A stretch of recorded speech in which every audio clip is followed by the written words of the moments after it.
Welcome students. तो हमारा जो मैक्रो इकोनॉमिक्स का मैराथन पार्ट चल रहा है 7 hours complete macro economics. Okay, तो उसका हमारा गवर्नमेंट बजट टॉपिक का नेक्स्ट पार्ट। गवर्नमेंट बजट के अंदर हमने मीनिंग ऑब्जेक्टिव्स तो फर्स्ट में पढ़ लिया था। आर्टिकल मत भूलना। आर्टिकल कौन सा था? Article 112 central government, article 202 state government, दोनों के ऊपर जो आर्टिकल लगता है। और हमारे फाइनेंस मिनिस्टर साहब निर्मला सीतारमण जी, जीके का क्वेश्चन है, इंपॉर्टेंट क्वेश्चन है। Okay, government budget. Government budget का नेक्स्ट पार्ट है हमारा आज कंपोनेंट्स ऑफ गवर्नमेंट बजट। तो बेटा कंपोनेंट्स, स्ट्रक्चर बोलो या कंपोनेंट्स बोलो, एक ही बात होती है। गवर्नमेंट बजट के अंदर क्या क्या आता है? तो गवर्नमेंट बजट में बेसिकली दो चीजों को बताया जाता है, पहला रेवेन्यू पार्ट और दूसरा कैपिटल पार्ट। देखो दिखने में बहुत सिंपल दिख रहा है, लेकिन क्वेश्चन के पॉइंट ऑफ व्यू से इट्स द मोस्ट इंपोर्टेंट। ऐसा हमेशा ही पेपर नहीं गया कभी आज तक कि जिसके अंदर यहां से क्वेश्चन नहीं आया हो। यहां से मतलब this video is the most important for government budget, one और टू क्वेश्चंस। तो गवर्नमेंट बजट के हिसाब से कंपोनेंट्स ऑफ गवर्नमेंट बजट, पहला रेवेन्यू और दूसरा कैपिटल। साहब रेवेन्यू बजट, रेवेन्यू जो कॉमर्स में अकाउंट्स के स्टूडेंट्स है, जो कॉमर्स के स्टूडेंट है, बिकॉज इकोनॉमिक्स आर्ट्स में भी है, कॉमर्स में भी और साइंस में भी है।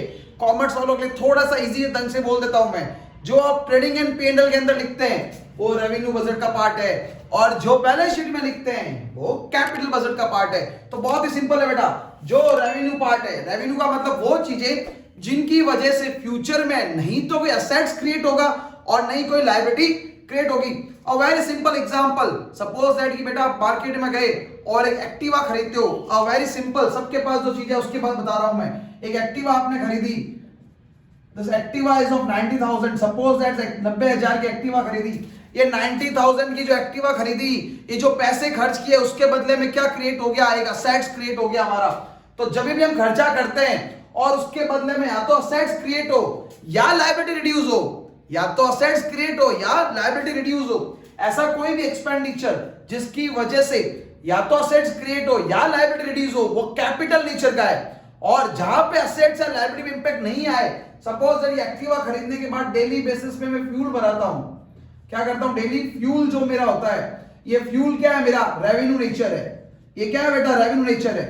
बिकॉज मैं पैसे दिए और मैंने पेट्रोल भरा दिया। अब नहीं तो कोई असेट्स है मेरे ऊपर और नहीं कोई liability. Have you any assets? You does not have any assets. आप क्या वर्कर काम करते हैं, आप उनको सैलरी पे करते हो, वेजेस पे करते हो। आप गवर्नमेंट के पॉइंट ऑफ व्यू सोचिए, गवर्नमेंट एक स्कूल खोलती है बड़ी सी, वो असेट्स क्रिएट, स्कूल जिंदगी भर दिखेगी, पर स्कूल के टीचर्स को जो सैलरी वेजेस पेमेंट किया जाता है, पियोन को जो पेमेंट किया जाता है, वो तो डेली बेसिस का खर्चा है, रिकरिंग एक्सपेंडिचर है। तो वो कहां चला जाएगा? रेवेन्यू नेचर के अंदर। तो रेवेन्यू मतलब नो असेट्स नो लायबिलिटी, अभी खर्चा किया खत्म। रिसीट के अंदर भी सेम है, पैसा आ गया खत्म, कोई उनको सुविधा देने की रिक्वायरमेंट नहीं है, हमारी लायबिलिटी नहीं है। देती है गवर्नमेंट की अलग बात है, लेकिन no there is no liability against this one. ठीक है, जैसे मैंने आपसे पैसा उधार लिया बेटा, सपोज दैट कि मैंने आपसे पैसा उधार लिया, आप मुझे 10,000 रुपए उधार देते हो। ये जो 10,000 मैं आपसे बोरोइंग करता हूं, फ्यूचर में मेरी चुकाने की जिम्मेदारी है, तो this is the capital receipts. लेकिन ये आप पढ़ने की फीस पे करते हो, ये फीस मेरे लिए क्या है? रेवेन्यू नेचर है, मुझे सिर्फ पढ़ाना है, लेकिन कोई लायबिलिटी नहीं है। फ्यूचर के अंदर लायबिलिटी क्रिएट नहीं होगी, does not have any claim in future. Future के अंदर कोई क्लेम नहीं आ सकता उसका। तो this is the basic way to learning the revenue expenditure, capital expend. Revenue and capital का बेसिकली डिफरेंस है। तो बजट है, उसके भी दो पार्ट है हमारा, revenue and capital. Revenue budget का दूसरा नाम रेवेन्यू अकाउंट है। क्या है? Revenue account. रेवेन्यू का मतलब ट्रेडिंग P&L अकाउंट, और कैपिटल बजट का दूसरा नाम बेटा कैपिटल अकाउंट है, जिसको आप बोलचाल की भाषा में बैलेंस शीट भी बोलते हो। तो जो रेवेन्यू बजट होता है, देखो नाम ही क्या है? रेवेन्यू। तो रेवेन्यू के अंदर सब क्या आएगा? रेवेन्यू एक्सपेंडिचर और रेवेन्यू रिसीट। बेटा खर्चा ज्यादा है तो डेफिशिएट है, क्या है? घाटा है, क्या? डेफिशिएट है। खर्चा ज्यादा है तो क्या है? डेफिशिएट है। और इनकम ज्यादा है, रिसीट ज्यादा है तो फायदा है, सरप्लस है। मेरी पॉकेट है, पॉकेट में पहले 5,000 रुपए थे और खर्च मुझे 6,000 करने पड़ रहे हैं, 1,000 उधार लेके खर्च करूंगा, पर एक्सपेंडिचर इज हाई।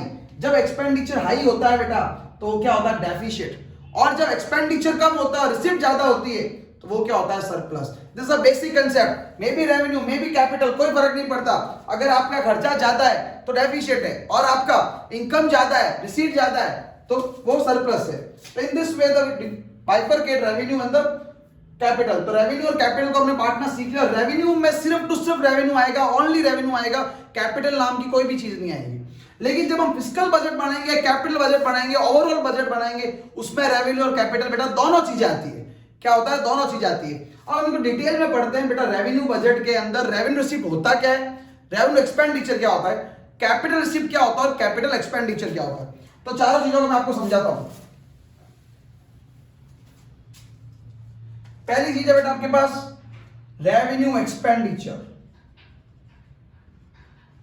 मुझे एक चीज बताइए बेटा, जब आप खर्च करते हो पैसा, आपकी जेब से पैसा जाएगा, अगर there is outflow of money, तो असेट्स बढ़ेगा या घटेगा? हमेशा असेट्स बढ़ेगा। गए मार्केट में मोबाइल लेके आए, लैपटॉप लेके आए, सब क्या असेट्स बढ़ा है ना, तो पैसा जाता है तो असेट्स क्रिएट करके लेके आता है। लेकिन रेवेन्यू एक्सपेंडिचर वो होता है जिसकी वजह से असेट्स आता ही नहीं है, असेट्स के ऊपर कोई इंपैक्ट नहीं होता है। तो फिर सर लायबिलिटी के ऊपर होता है क्या? बेटा नहीं, तो असेट्स के ऊपर इंपैक्ट है और नहीं लायबिलिटी के ऊपर इंपैक्ट है, उसी को तो रेवेन्यू एक्सपेंडिचर बोलते हैं। तो the expenditure, very common example, salary and wages,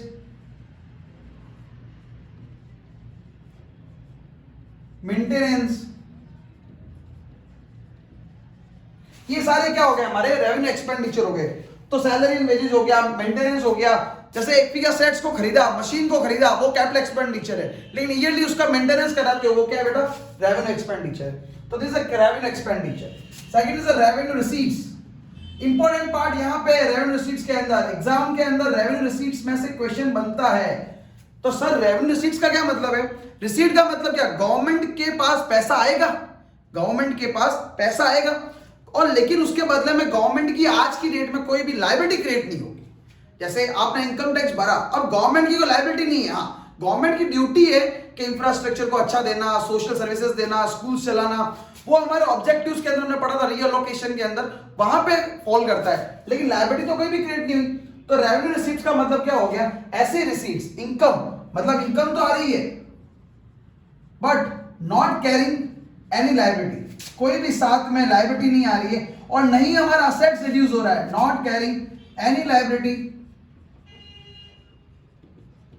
nor reduction, ऐसा लिख देते हैं इसको, नाइदर वर्ड यूज कर लेते हैं, neither carrying any liability nor impact on assets या रिड्यूसिंग असेट्स।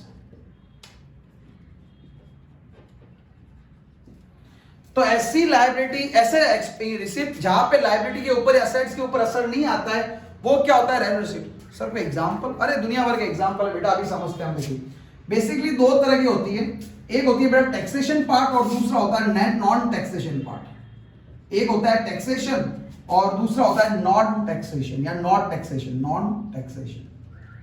तो बेटा टैक्सेशन और नॉन टैक्सेशन में क्या फर्क है? ऐसी कोई भी चीज जो पर्सन की पे करने की लायबिलिटी, जिम्मेदारी है पे करने की, उसको पे करना कंपलसरी है, वो क्या है? Taxation. There is a compulsory payment everyone has to make, this is known as taxation. But sometime there is no compulsory payment, this is known as non taxation. तो ये फर्क है हमारा टैक्सेशन का और नॉन टैक्सेशन का। समझ गए चीज? टैक्सेशन क्या होता है बेटा? कंपलसरी पेमेंट होता है। ये पूछा जा चुका है क्वेश्चन एग्जाम में अंदर, पहले ऑब्जेक्टिव, नॉट मैं मतलब बहुत सारे जगह पे होते हैं इकोनॉमिक्स, वहां से बता रहा हूं। Taxation is a compulsory payment, this is not a compulsory payment. Non मतलब नॉट कंपलसरी। कैसे? अभी देखो, जब एग्जांपल करेंगे इनका तो समझ जाओगे। टैक्सेशन में बेटा दो तरह के टैक्सेशन होते हैं हमारे यहाँ पे। पहला होता है डायरेक्ट टैक्सेशन और दूसरा होता है इनडायरेक्ट टैक्सेशन। पहला होता है बेटा डायरेक्ट और दूसरा क्या होता है? इनडायरेक्ट। तो जब डायरेक्ट टैक्सेशन होता है उसके बारे में एक चीज ध्यान रखना है, जिसके ऊपर टैक्स लगाया है उसको पे करना है। डायरेक्ट, मुझे आपकी तकलीफ है तो मैं आपसे बात करूंगा, किसी तीसरे पर्सन से बात नहीं करूंगा। लेकिन जैसे हमारे घर में शादी होती है बहन की बेटी की, तो हम उसके लिए जब लड़का देखते हैं या आपके लिए लड़की जब देखेंगे घर वाले, तो वो क्या करेंगे? थर्ड पार्टी से रेफरेंस लेंगे, तो वो क्या हो गया? Indirect taxation. तो डायरेक्ट टैक्सेशन का मतलब क्या हो गया? कंपलसरी, कंपलसरी पे करना है पहली बात तो टैक्सेशन में, और उसके अंदर भी डायरेक्ट। डायरेक्ट का मतलब क्या है? जिसके ऊपर टैक्स को इंपोज किया जाता है उसी को टैक्स क्या करना होता है? पे करना होता है। जिसके ऊपर टैक्स को इंपोज किया जाता है उसी को पे करना होता है, उसको हम क्या बोलते हैं? Direct tax. और इनडायरेक्ट टैक्स में क्या होता है बेटा? जिसके ऊपर इंपोज किया गया है उसको पे नहीं करना है, उसको हम क्या बोलते हैं? इनडायरेक्ट टैक्स बोलते हैं। जिसके ऊपर इंपोज किया उसी को पे करना है, जिसके ऊपर इंपोज नहीं किया उसको पे करना। तो सर जिसके ऊपर इंपोज नहीं किया वो क्यों पे करेगा? समझ में नहीं आया मुझे। तो लेट टेक एग्जांपल। देखिए बेटा, आपके घर में जैसे किसी शॉप है, जैसे आप कोई किराने की दुकान है, वहां से कुछ सामान खरीदते हो। अब उस दुकान, जब कुछ भी आप खरीदते हो, सपोज दैट कि you buy that sanitizer bottle, sanitizer की आप बॉटल देखोगे जिसके अंदर लिखा हुआ है 180 रुपीज इंक्लूसिव ऑफ टैक्सेस। क्या लिखा हुआ है बेटा? 180 रुपीज इंक्लूसिव ऑफ टैक्सेस। ये जो शब्द लिखा हुआ इंक्लूसिव ऑफ टैक्स, इसका मतलब क्या है? 180 रुपए में गुड्स की प्राइस भी है और टैक्स भी इंक्लूड किया गया है। तो आप मुझे बताइए, ये जब आप 180 रुपए पे करते हो तो आपको तो ना पता होता है ये पैसा 180 कौन से डिपार्टमेंट में जाके जाएगा या कैसे गवर्नमेंट को जाके पे होगा। तो पेयर कौन होता है? कंज्यूमर। लेकिन जीएसटी नंबर या वैट नंबर या लाइसेंस का जो नंबर है या कस्टम का जो नंबर है या जहां पे जीएसटी नहीं लगता वो सारे नंबर्स है, वो किनके होते हैं? शॉपकीपर के होते हैं। तो मतलब इंपोज गवर्नमेंट ने किसको बोला टैक्स भरने के लिए? शॉपकीपर को बोला है। किसको बोला है बेटा? शॉपकीपर को बोला है। लेकिन एक्चुअली किसकी पॉकेट खाली होती है? एक्चुअली पेयर कौन होता है? उसका आप और हम कंज्यूमर पे होता है। कौन करता है बेटा? कंज्यूमर पे करते हैं। तो यहां पर अलग हो गया ना इंपोजर और पेयर। तो जहां इंपोजर और पेयर डिफरेंट है वो क्या हो गया? Indirect tax. और जहां पे सेम है वो क्या हो गया? Direct tax. डायरेक्ट टैक्स का सबसे बढ़िया एग्जांपल हिंदुस्तान के अंदर बेटा इनकम टैक्स है। क्या है बेटा? इनकम टैक्स है। Income tax the best example of direct tax. तो इनकम टैक्स कैसा है? Direct tax. डायरेक्ट टैक्स को प्रोग्रेसिव टैक्स भी बोला जाता है। क्या बोला जाता है बेटा? प्रोग्रेसिव टैक्स भी बोला जाता है। प्रोग्रेसिव कैसे साहब? जो आदमी जितनी ज्यादा प्रोग्रेस करता है फाइनेंशियल टर्म्स में उतना ही ज्यादा उसके ऊपर टैक्स का बर्डन बन जाता है। मतलब डायरेक्ट टैक्स के बारे में एक बात बोली जाती है, higher the income higher the taxation. क्या बोला जाता है बेटा? Higher the income higher the taxation. जिसकी इनकम जितनी ज्यादा है उसको उतना टैक्स पे ज्यादा करना है, इसलिए उसको क्या बोलते हो? डायरेक्ट टैक्स, इनकम टैक्स या प्रोग्रेस टैक्स। जबकि इनडायरेक्ट टैक्स को दूसरा नाम है बेटा रिग्रेसिव टैक्स। ये एग्जाम में क्वेश्चन पूछा जाता है आपकी केस स्टडी में या असर्टेन रीजन के अंदर कि indirect tax is a regressive tax. ये हो गया असर्टेन, रीजन लिखा हुआ होता है this is also regressive tax because high burden on poor and lower burden on richer. हाँ मैंने एकदम सही बोला है, high burden on poor and less burden on richer. इसके अंदर हाई बर्डन किसके ऊपर होता है? ज्यादा बर्डन किसके ऊपर होता है बेटा? पुअर के ऊपर होता है। जबकि लेस बर्डन किसके ऊपर होता है? रिच के ऊपर होता है। कैसा? देखो वेरी सिंपल एग्जांपल, मैंने जानबूझ के सैनिटाइजर की रेट लिखी थी। सैनिटाइजर अभी की डेट में सबसे इंपॉर्टेंट इंग्रेडिएंट है, सब लोगों के पास रखना कंपलसरी होता है। तो 180 रुपए हमारे एक सैनिटाइजर की बोतल की रेट है बेटा। उसमें से मान लीजिए 18 रुपए का टैक्स है और अपना 162 रुपीज की प्राइस है उसकी। उसके अंदर 18 रुपए का टैक्सेशन और 162 रुपीज की प्राइस है। अब अमीर से अमीर आदमी भी जब खरीदने जाएगा तो टैक्स का पेमेंट कितना करेगा? 18 रुपए। और गरीब से गरीब आदमी भी जब खरीदने जाएगा तो टैक्स का पेमेंट कितना करेगा? 18 रुपए। मतलब टैक्स का अमाउंट सेम बढ़ना है अमीर को भी और गरीब को भी। अब जो रिच आदमी है उसके लिए तो क्या है, वो तो अफोर्ड कर लेगा सारी प्राइसेस का। लेकिन जो पुअर आदमी है वो क्या, उसको अफोर्ड नहीं कर पाएगा। समझ गए ना? जो रिच आदमी है वो तो क्या कर लेगा? अफोर्ड कर लेगा। और जो पुअर आदमी है वो क्या, उसको अफोर्ड नहीं कर पाएगा। तो नॉन अफोर्डेबल उसके लिए, इसके लिए हम क्या लिखते हैं? High burden on poor and less burden on rich. High burden on poor का मतलब जो पुअर है उसके ऊपर अमाउंट तो सेम पे करना है, पर गरीब के लिए वो ज्यादा लग रहा है और अमीर को वो क्या लगता है? कम लगता है। इसलिए उसको क्या बोला था? Regressive taxation. समझ में आ गया साहब? तो सर इनडायरेक्ट टैक्स के भी कुछ एग्जांपल हो सकते हैं क्या? हो क्यों नहीं सकते? आज की डेट में one nation one tax. One nation one tax किसके लिए बोला जाता है? जीएसटी के लिए। जीएसटी आपका डीमोनेटाइजेशन जीएसटी आपके कोर्स में है। तो जीएसटी एक सिंपल सी बात है, जीएसटी इंडिया में कब आया था? 1 जुलाई 2017 को आया था। कब आया था बेटा? 1 जुलाई 2017 को आया था जीएसटी। तो जीएसटी हो गया पहला, फिर custom, excise, these all are part of आपके इनडायरेक्ट टैक्सेशन है। कस्टम हो गया, एक्साइज हो गया, ये सब क्या आपके इनडायरेक्ट टैक्सेशन।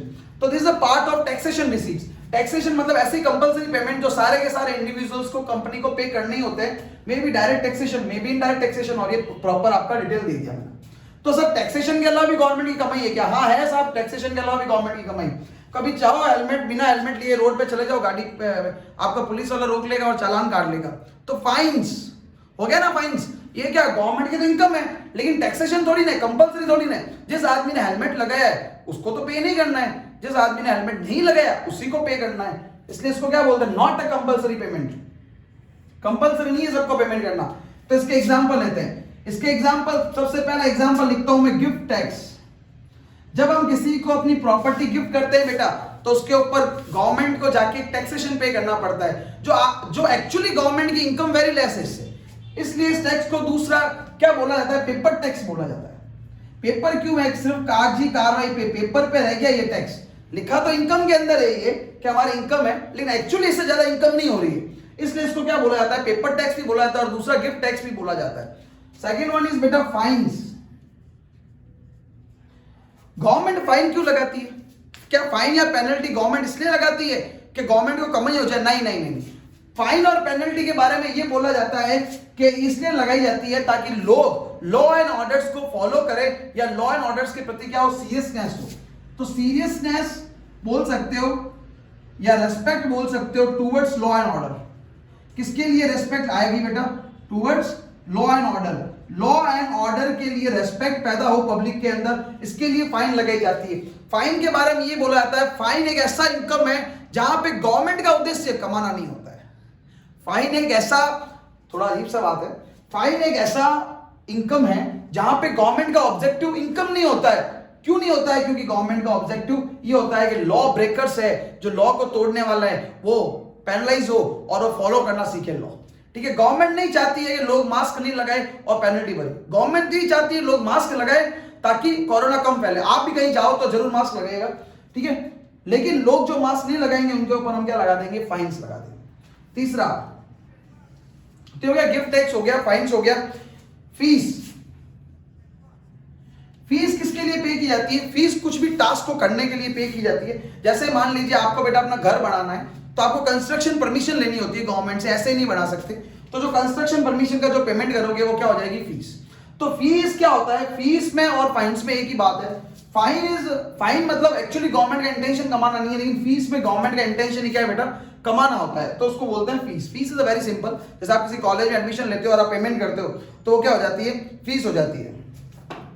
अगला जो मैं आपको बताने वाला हूं वो बहुत इंपॉर्टेंट है, जहां पे सबसे ज्यादा कंफ्यूजन क्रिएट होता है लोगों को, वो होता है एस्चीट। द वर्ड है, what do you mean by escheat? Escheat क्या है? देखिए वर्ल्ड के अंदर या इंडिया के अंदर, अभी हम इंडिया का बजट पढ़ रहे हैं, इंडिया में कुछ लोग ऐसे हैं जिनके पीछे कोई लीगल हेयर्स नहीं होते। लीगल हेयर्स का मतलब क्या हो गया? जैसे कि मेरे फैमिली में मेरे पीछे मेरा बच्चा है, ठीक है, तो सपोज दैट कि मुझे कुछ हो जाता है तो मेरी सारी प्रॉपर्टी किसकी हो जाएगी? मेरे बच्चे की या मेरी वाइफ की हो जाएगी। बट नॉट नेसेसरी कि सब लोगों के पीछे फैमिली हो या लीगल हेड्स भी हो। तो ऐसे कुछ लोग जिनकी डेथ हो जाती है और उनके अकाउंट में बैलेंस रह जाता है, may be in property, may be in cash, saving accounts, current accounts, उनके पास क्या रह जाता है? पैसा रह जाता है। और गवर्नमेंट क्या करती है? कुछ समय तक उसको वॉच करती है, उसके बाद भी लगता है गवर्नमेंट को उसका कोई क्लेमेंट नहीं आ रहा है और पता चलता है कि वो डेथ हो गई है उसकी और उसके पीछे कोई लीगल हेड्स नहीं है, तो ऐसी कुछ प्रॉपर्टीज, ऐसे कुछ असेट्स जो लोगों के मरने के बाद भी बच जाते हैं, मतलब ऐसे लोगों के होते हैं वो this type of person who does not have a legal heirs but have a property। तो प्रॉपर्टी किसकी वेस्ट हो जाती है? किसके हाथ में चली जाती है प्रॉपर्टी? वो गवर्नमेंट के हाथ में चली जाती है और गवर्नमेंट की क्या हो जाती है? वो इनकम हो जाती है। तो एस्चीट का मतलब क्या हो गया बेटा? Property without legal heirs, without legal heirs, ऐसे लोग जिनके पीछे कोई नहीं है उनकी property. Next one is special assessment होते हैं कुछ, स्पेशल असेसमेंट होते हैं बेटा। स्पेशल असेसमेंट क्या होता है? बहुत सिंपल है। क्या हुआ? देखो मेरी एक जगह प्रॉपर्टी थी, ठीक है, उस प्रॉपर्टी के सामने क्या था? एक गंदा नाला चलता था। उसकी वजह से जो मेरी प्रॉपर्टी की रेट थी वो थी 5 लाख रुपए की। कितने की थी बेटा? 5 लाख रुपीस का साइन है बेटा, तो 5 लाख रुपए की प्रॉपर्टी की वैल्यू थी। क्यों थी? बिकॉज के सामने एक गंदा नाला था, मतलब एक आप क्या बोल सकते हो, कुछ भी ऐसी वैल्यू थी, ऐसी चीज थी जिसकी वजह से, मतलब जैसे ये नाला चल रहा था, ये गंदा था, इसकी वजह से सामने कोई प्रॉपर्टी खरीदेगा नहीं, तो वैल्यू क्या थी उसकी? 5 लाख रुपए थी। फिर वहां जितने भी लोग रहते थे, रेजिडेंशियल लोग, उन्होंने बोला सर बहुत ज्यादा डेंगू फैल रहा है, और नगर निगम वगैरह कंप्लेन करी और इस जो गंदे नाले को था वो क्या कर दिया गया? बंद कर दिया गया, बंद कर दिया इसको। जब बंद किया तो अब वो प्रॉपर्टी क्या हो गई? थोड़ी उसकी वैल्यू क्या हो गई? अप्रिशिएट हो गई। Now the value of the property becomes 20 lakhs। कितनी हो गई बेटा? 20 lakhs।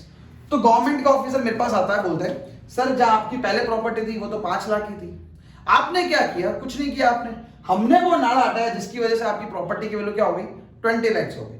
तो बेटा वो बोलेगा सर आपकी जो प्रॉपर्टी की वैल्यू जो इंक्रीज हुई है वो गवर्नमेंट एफर्ट की वजह से हुई है, इसकी वजह से आपकी जो कमाई बढ़ी है या आपकी जो वैल्यू अप्रिशिएट हुई है उसकी वजह से हमको भी क्या चाहिए? इनकम चाहिए, रिसीट्स चाहिए। तो गवर्नमेंट क्या करेगी? इसके ऊपर एक स्पेशल असेसमेंट लगाएगी। क्या लगाएगी बेटा? इसके ऊपर एक स्पेशल असेसमेंट। असेसमेंट शब्द का, असेसमेंट एक्चुअली टैक्सेशन का वर्ड है। असेसमेंट का मतलब होता है किसी को चेकअप करना, किसी को जज करना और उसके बेसिस पे उसका वैल्यूएशन डिटरमाइन करना, उसको बोलते हैं स्पेशल असेसमेंट। स्पेशल मतलब ऐसे केसेस तो कम ही होंगे, इसलिए क्या हो गया? स्पेशल। तो स्पेशल असेसमेंट मतलब पर्टिकुलर प्रॉपर्टी की वैल्यू को चेकअप किया जाता है और उसकी वैल्यू को इंक्रीज करके जो टैक्सेशन पार्ट है वो ले लिया जाता है, स्टैम्प ड्यूटी या किसी भी फॉर्म में ले लिया जाता है, फीस के फॉर्म में, और वो क्या बन जाता है? नॉन टैक्सेशन रिसीट बन जाता है। तो इस तरह से हमने ये पढ़ लिया बेटा टैक्सेशन रिसीट क्या है, नॉन टैक्सेशन रिसीट क्या है। तो रेवेन्यू पार्ट हमने हमारा पूरा कंप्लीट कर लिया है कि रेवेन्यू रिसीट्स, रेवेन्यू एक्सपेंडिचर और डिटेल में किया है काफी। Please like share and subscribe, और जिसको जो डाउट है वो कमेंट बॉक्स में लिखिएगा, मेरा नंबर है वो मैंने दे दिया कमेंट बॉक्स में, तो आप जरूर मुझे कॉल कीजिएगा डाउट हो तो। अगर we are here to solve your all doubts. Thanks for watching. Next video के अंदर हम कैपिटल पार्ट का फिस्कल बजट को लेके आ रहे हैं।